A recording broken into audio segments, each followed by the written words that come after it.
नाम का पंगा। इंडिया में जैसलमेर से बीकानेर बस रूट पर एक बड़ा सा गांव आता है जिसका नाम है नाचने। वहां से बस आती है तो लोग कहते हैं नाचने वाली बस आ गई। कंडक्टर भी बस रुकते ही जोर जोर से चिल्लाने लगता है, नाचने वाली सवारी उतर जाएं, बस आगे जाएगी। इमरजेंसी के दौर में रॉ का एक ऑफिसर जैसलमेर आया। रात बहुत हो चुकी थी। वो सीधा ताने ही पहुंच गया और ड्यूटी पर मामूर एक सिपाही से पूछा, दारोगा कहाँ है? सिपाही ने जवाब दिया, दारोगा साहब नाचने गए हैं। अफसर का माथा टंका और तल्ख लहजे में पूछा, डिप्टी साहब कहाँ है? सिपाही ने बड़े अदब से जवाब दिया, साहब वो भी नाचने गए हैं। अफसर मौसूफ को लगा कि शायद सिपाही अफीम के नशे में है।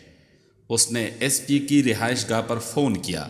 हेलो हेलो, एसपी साहब हैं? उधर से एक मोटी आवाज़ की मोहतरमा ने जवाब दिया, जी नहीं, वो नाचने गए हैं।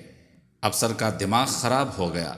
यार ये क्या हो रहा है इस सरहदी ज़िले में, और वो भी इमरजेंसी के वक्त। पास खड़ा मुंशी ध्यान से सुन रहा था तो वो बोला, साहब दिल्ली से आज कोई मिनिस्टर नाचने आए हैं, इसीलिए सब अफसर लोग भी नाचने गए हैं।